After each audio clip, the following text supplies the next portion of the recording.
जय श्री कृष्ण दोस्तों। आज की हमारी इस वीडियो में हम आपके लिए ज्येष्ठ कृष्ण पक्ष गणेश चतुर्थी व्रत कथा लेकर आए हैं। दयादेव नामक ब्राह्मण की कथा। पार्वती जी ने पूछा, हे पुत्र, ज्येष्ठ मास की चतुर्थी को किस प्रकार पूजन करना चाहिए? इस महीने के गणेश जी का क्या नाम है? भोजन के रूप में कौन सा पदार्थ ग्रहण करना चाहिए? इसकी विधि का आप संक्षेप में वर्णन कीजिए। गणेश जी ने कहा, हे माता, ज्येष्ठ कृष्ण चतुर्थी सौभाग्य एवं पति प्रदायिनी है। इस दिन मूषक रथ नामक गणेश जी की पूजा भक्तिपूर्वक करनी चाहिए। इस दिन घी निर्मित भोज्य पदार्थ अथवा हलवा, लड्डू, पूरी आदि बनाकर गणेश जी को अर्पित करें। ब्राह्मण भोजन के पश्चात स्वयं भोजन करें। हे माता, इससे संबंधित मैं पूर्वकालीन इतिहास का वर्णन कर रहा हूँ। गणेश जी पूजन और व्रत की विधि जो पुराण में वर्णित है उसे सुनिए। सतयुग में 100 यज्ञ करने वाले एक पृथु नामक राजा हुए। उनके राज्य अंतर्गत दयादेव नामक एक ब्राह्मण रहते थे। वेदों में निष्णात उनके 4 पुत्र थे। पिता ने अपने पुत्रों का विवाह पारस्कर गृहसूत्र के वैदिक विधान से कर दिया। उन चारों बहुओं में बड़ी बहू अपनी सास से कहने लगी, हे सासू जी, मैं बचपन से ही संकट नाशन गणेश चतुर्थी का व्रत करती आई हूँ। मैंने पितृगृह में भी इस शुभदायक व्रत को किया है। अतः हे कल्याणी, आप मुझे यहाँ व्रतानुष्ठान करने की अनुमति प्रदान करें। पुत्र वधू की बात सुनकर उसके ससुर ने कहा, हे बहू, तुम सभी बहुओं में श्रेष्ठ और बड़ी हो। तुम्हें किसी प्रकार का कष्ट नहीं है और ना तो तुम भिक्षुणी हो। ऐसी स्थिति में तुम किस लिए व्रत करना चाहती हो? हे सौभाग्यवती, अभी तुम्हारा समय उपभोग करने का है। ये गणेश जी कौन हैं? फिर तुम्हें करना ही क्या है? कुछ समय के पश्चात बड़ी बहू गर्भिणी हो गई। 10 महीने के बाद उसने एक सुंदर बालक को जन्म दिया। उसकी सास बराबर बहू को व्रत करने का निषेध करने लगी और व्रत छोड़ने के लिए बहू को बाध्य करने लगी। व्रत भंग होने के फलस्वरूप गणेश जी कुछ दिनों में कुपित हो गए और उसके पुत्र के विवाह काल में वर वधू को सुमंगली के समय उसके पुत्र का अपहरण कर लिया। इस अनहोनी घटना में से मंडप में खलबली मच गई। सब लोग व्याकुल होकर कहने लगे, लड़का कहाँ गया? किसने अपहरण कर लिया?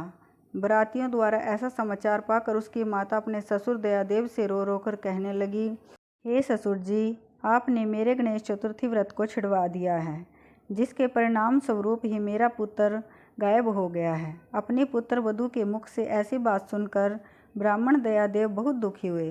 साथ ही पुत्र वधू भी दुखित हुई। पति के लिए दुखित पुत्र वधू प्रति मास संकट नाशन गणेश चतुर्थी का व्रत करने लगी। एक समय की बात है कि एक वेदज्ञ और दुर्बल ब्राह्मण भिक्षाटन के लिए इस मधुर भाषिणी के घर आया।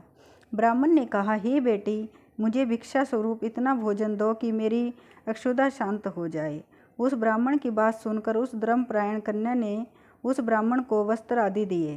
कन्या की सेवा से संतुष्ट होकर ब्राह्मण कहने लगा, हे कल्याणी, हम तुम पर प्रसन्न हैं। तुम अपनी इच्छा के अनुकूल मुझसे वरदान प्राप्त कर लो। मैं ब्राह्मण वेशधारी गणेश हूँ और तुम्हारी प्रीति के कारण आया हूँ। ब्राह्मण की बात सुनकर कन्या हाथ जोड़कर निवेदन करने लगी, हे विघ्नेश्वर, यदि आप प्रसन्न हैं तो मुझे मेरे पति के दर्शन करा दीजिए। कन्या की बात सुनकर गणेश जी ने उससे कहा कि सुंदर विचार वाली, जो तुम चाहती हो वही होगा। तुम्हारा पति शीघ्र ही आवेगा। कन्या को इस प्रकार का वरदान देकर गणेश जी वहीं अंतर्ध्यान हो गए। उसी समय की बात है कि सोम शर्मा नामक ब्राह्मण एक वन में से उस द्विज बालक को नगर में लाए। अपने पौत्र को देखकर दयादेव नामक ब्राह्मण बहुत प्रसन्न हुए। बालक की माता के हर्ष की तो सीमा ही नहीं रही। साथ ही संपूर्ण नगरवासी भी प्रमुदित हुए।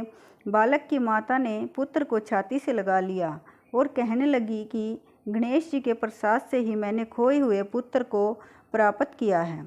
उसे नए वस्त्राभूषणों से अलंकृत किया।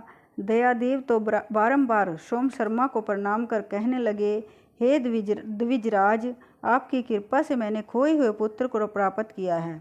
खोया हुआ बालक घर में आ गया। सोम शर्मा को सुसंवादु भोजन कराकर धोती दुपट्टा से विभूषित करके गोदान दिया। फिर से मंडप का निर्माण करके विधि पूर्वक वैवाहिक कार्य संपन्न किया। इससे पूर्ववासी प्रसन्न हुए। वह भाग्यशालिनी कन्या अपने पति को पाकर धन्य हो उठी। ज्येष्ठ मास के कृष्ण पक्ष की चतुर्थी मनुष्य के मनोरथ को पूर्ण करती है। इस दिन नर नारियों को एक दंत गणेश जी की पूजा करनी चाहिए।